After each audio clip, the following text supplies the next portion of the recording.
Terima kasih pemirsa yang masih bersama kami di Sapa Pagi, tentunya masih bersama Dokter Jimmy dengan topik Sehat Paru-Paruku Bahagia Hidupku. Melanjutkan yang tadi nih dokter ya, tadi kan kita udah bahas asma ya, karena dia bisa kumat juga karena alergennya dia ya dok ya. Nah itu tuh sebenarnya ada nggak sih dok yang pertamanya kena asma, terus semakin parah gitu asmanya gitu dok? Ya ada Mbak Intan. Ya, jadi kita mengenal suatu sindrom ya, namanya asma COPD overlapping syndrome. Jadi ketika asma ini tidak terkontrol ya, tidak ditangani secara baik, atau mungkin karena ya tidak berobat ya, mungkin ya diobati sendiri gitu, asma ini akan menjadikan struktur dari airway atau saluran napas itu remodeling. Jadi dia menjadikan remodeling airway istilahnya. Jadi salurannya itu dia akan jadi timbul kecacatan. Nah, kita tahu bahwa saluran napas itu mulai dari saluran napas atas sampai bawah itu dia berfungsi untuk pertukaran oksigen ya.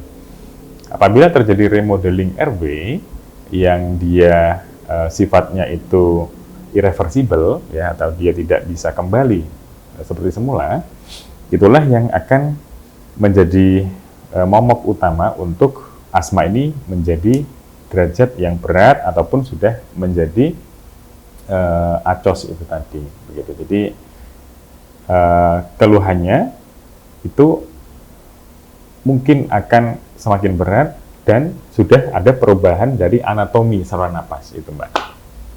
Luar biasa sekali, jadi harus hati-hati ya bagi pemirsa yang mungkin punya asma karena bisa semakin berat. Nah ini dok, untuk tahunya kalau ternyata asma itu semakin berat itu ada nggak sih dok kayak pemeriksaan khususnya gitu dok? Iya, ya jadi ini Mbak Intan, asma itu yang paling sering ya apabila pada usia dewasa itu diferensial diagnosis atau diagnosis bandingnya adalah PPOK ya, penyakit paru obstruktif kronis. Nah, yang pertama tadi kita sudah ketahui bersama dari gejalanya dulu ya Mbak Intan kita. Dari gejalanya apakah ada variabilitas ya, apakah ada dia memberat dipengaruhi cuaca atau ketika siang atau malam hari begitu. Nah, dan juga nanti ada pemeriksaan yang lebih lanjut ya. Kita di Poli Paru RSUD Campur Darat kita mempunyai beberapa alat bantu ya Mbak Intan ya untuk pemeriksaan asma ini begitu. Bisa memakai peak flow meter, terus setelah itu juga bisa memakai nanti untuk membedakan ya dengan yang namanya penyakit paru obstruktif kronis ya, itu dengan memakai alat namanya spirometri Mbak Intan. Spirometri pemirsa ya. Di Campur Darat sudah ada ya dokter? Alhamdulillah ya? sudah ada. Nanti dari spirometri itu kita bisa tahu apa nih dok kalau kita sudah melakukan pemeriksaan spirometri? Ya, pertama nanti kita akan mendapatkan poin penting ya. Jadi kalau utamanya pada pasien dewasa itu untuk membedakan dengan PPOK Mbak Intan. Karena alat spirometri ini dia adalah merupakan gold standar ya untuk pemeriksaan penunjang bagi pasien PPOK begitu. Nah, PPOK itu mirip sekali gejalanya dengan asma Mbak Intan gitu. Luar biasa sekali. Jadi untuk lebih mengetahuinya secara lebih dalam ya, apakah asma ini lebih detail itu kita harus melakukan pemeriksaan secara dengan alat yang namanya spirometri dan tentunya di RSUD Campur Darat ini sudah ada. Jadi bagi tetangga-tetanggaku yang mungkin kemarin mengeluh asma nih sama Intan, apakah tahu asmanya gimana progresnya, bisa langsung ke Poli Paru RSUD Campur Darat. Selanjutnya nih dok nih, kan kalau kita ngomongin paru-paru nggak pernah putus nih sama yang namanya rokok nih dok. Karena ketika seseorang beli rokok mesti yang di foto pertama bungkusnya itu adalah gambar paru-paru. Nah sebenarnya apakah memang seberbahaya itu rokok untuk paru-paru kita nih dok? Gimana nih dok? Iya betul. Dengan sangat lugas akan saya jawab iya. Iya ya pemirsa.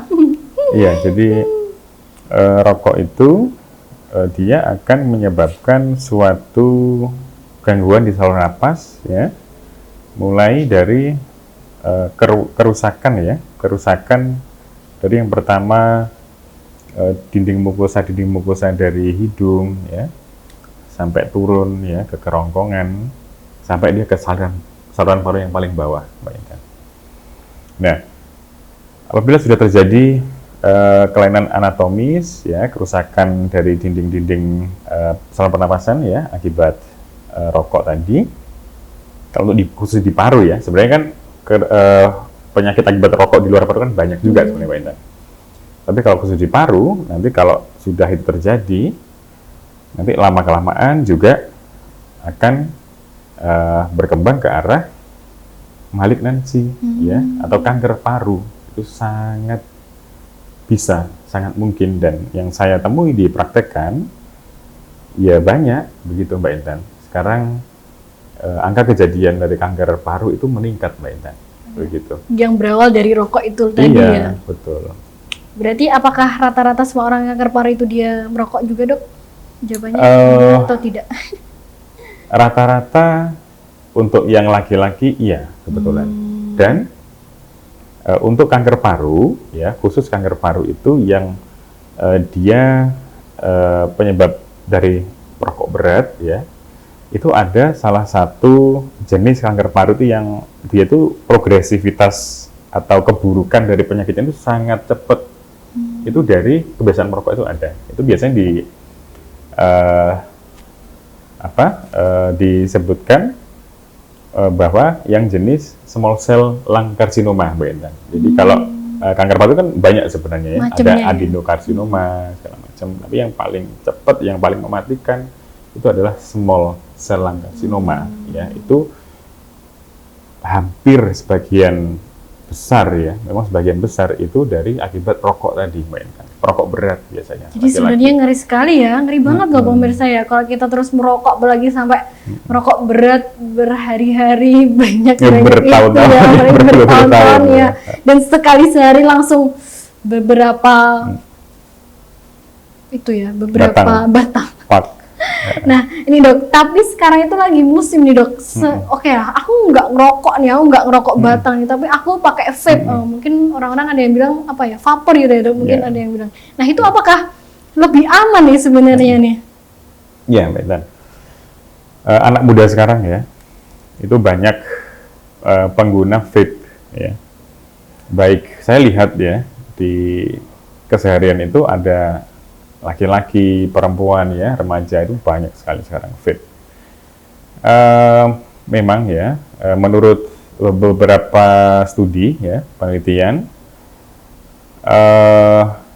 saat ini, ya, vape itu kan merupakan suatu barang yang baru, ya, Mbak Intan, ya.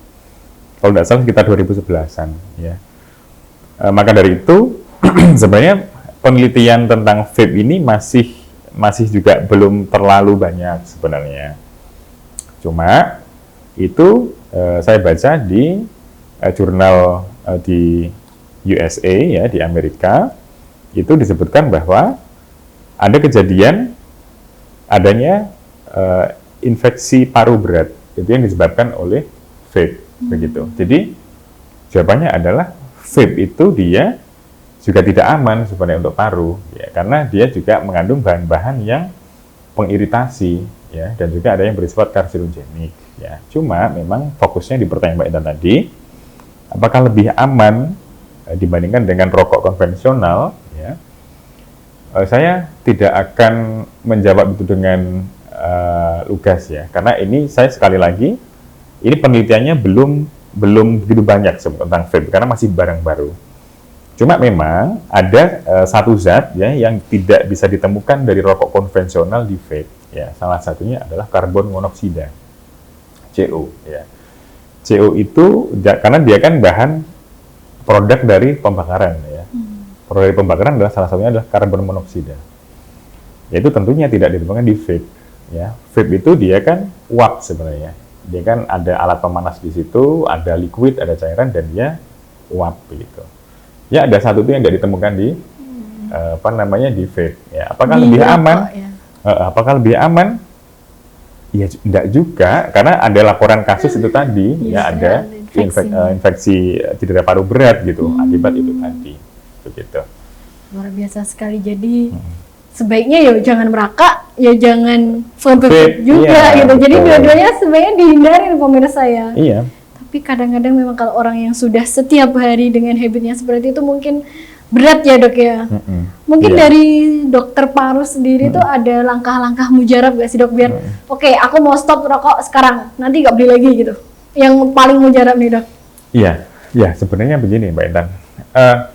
Dewasa ini ya, sekitar mungkin 2 tahun, setahunan terakhir ini, itu kita lagi di Indonesia itu lagi gencar-gencarnya melaksanakan gerakan upaya berhenti merokok atau UBM, begitu Mbak Intan.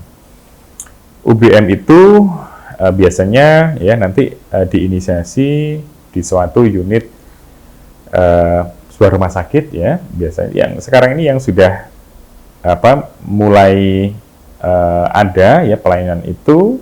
Yang pertama itu diinisiasi di Jakarta ya, di RSUP ya, setahu saya di RSUP Persahabatan Jakarta.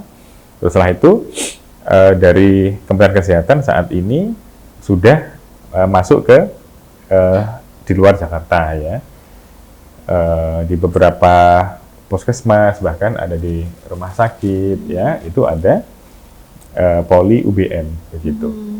Nah, teknik upaya berhenti merokok itu pertama itu tidak menggunakan terapi farmakologis ya. Jadi biasanya kita menggunakan dengan metode konseling. Begitu. Oh, konseling ya. Jadi untuk menyadarkan diri sendiri harus. Ya, pertama kalau konseling itu kita akan menentukan dulu Mbak Intan, apakah individu ini yang memeriksakan ini dia sebagai pecandu rokok itu tingkatan mana, istilahnya begitu. Apakah dia termasuk yang sudah merasakan kenikmatan nikotinnya, begitu, dia sudah melibatkan beberapa stimulan-stimulan di otak, ataukah dia hanya sebagai lifestyle saja, begitu. Tentunya beda ya dok ya. Beda, penanganan juga beda nanti. Jadi itu kayaknya lebih ke itu ya, motivasi diri sendiri untuk berhenti. Pertama gitu begitu, ya. Pertama di konseling dulu. Terus yang kedua kalau misalnya dia mau berobat lebih lanjut, bisa ke rumah sakit yang Betul. sudah ada di Indonesia, masih di Persahabatan yang di Jakarta itu ya dok? Sekarang sudah ada Mbak Intan, di beberapa yang di luar Jakarta sudah ada, dan ini memang saya lihat itu sudah mulai program Kemenkes ini sudah ke arah sana. Upaya berhenti merokok sudah menjadi concern sekarang, tahun-tahun terakhir Mbak Intan. Jadi emang yang pertama memang dari motivasinya dulu ya. Motivasi dulu. Mengingat beberapa. Jadi seperti ini, apa contohnya Mbak Intan? Dia itu yang mau berhenti merokok ini harus tahu, harus memahami bahwa dia itu waktu yang paling tidak bisa dihindari ketika dia merokok waktu apa? Katakan setelah makan. Nah itu dulu. Itu nanti yang paling bisa harus dihindari itu, atau mungkin diundur waktunya. Pertama itu.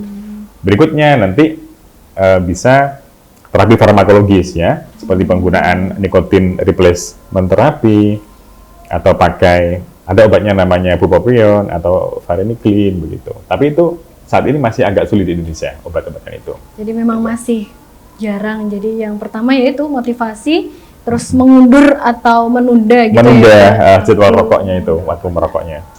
Baik dokter, kita sudah itu apa namanya? Di ujung acara nih dok nih. Mungkin dokter punya tips-tips nih, pesan untuk masyarakat agar memiliki paru-paru yang sehat sehingga hidupnya pun juga bahagia gitu, karena aman dari batuk dan sesak itu tadi. Silakan dokter. Ya. Terima kasih Mbak Tan. Jadi yang pertama kita untuk menjaga kesehatan paru ya. Yang pesan dari saya, yang pertama adalah jauhi rokok ya. Apabila yang belum merokok ya, jangan mencoba rokok begitu. Atau yang bagi sudah merokok ya, harus segera berhenti merokok. Apabila bingung cara berhentinya merokok bagaimana, silahkan ya nanti ke fasilitas kesehatan ya yang ada dokter parunya, atau yang ada fasilitas untuk upaya berhenti merokok begitu.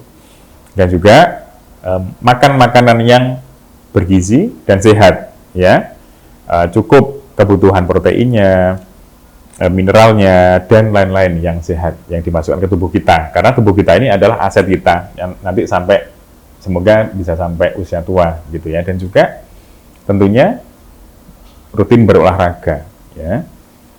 Mungkin itu Mbak Intan. Luar biasa sekali. Jadi saya mengulangi, pemirsa, biar parunya sehat nih harus makan yang bergizi, jauhi rokok, dan olahraga. Nah, jangan mager ya dok ya, jangan betul. mager. Luar biasa sekali. Nah, kalau pemirsa di rumah ada keluhan tentang sakit paru, mungkin batuk atau sesak, bisa langsung periksa ke Poli Paru RSUD Campur Darat Dr. Karneni Kabupaten Tulungagung. Dr. Jimmy di sana pada hari apa aja dan jam berapa mungkin? Ya, saya bertugas di Poli Paru RSUD Dr. Karneni, ya, Campur Darat, Senin sampai Jumat, Mbak Intan, ya pada pagi hari ya tentunya ya, jam 8 ya, sampai jam 12 ya, begitu. Luar biasa sekali. Jika pemirsa ingin menemui Dr. Jimmy untuk konsultasi, bisa langsung datang ke Poli Paru RSUD Campur Darat setiap hari Senin sampai Jumat pukul 7 sampai pukul 12 ya.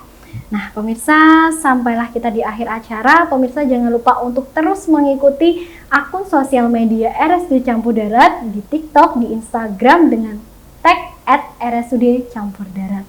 Saya Intan Nafisa dan kru kerabat kerja yang bertugas mohon undur diri. Sampai jumpa.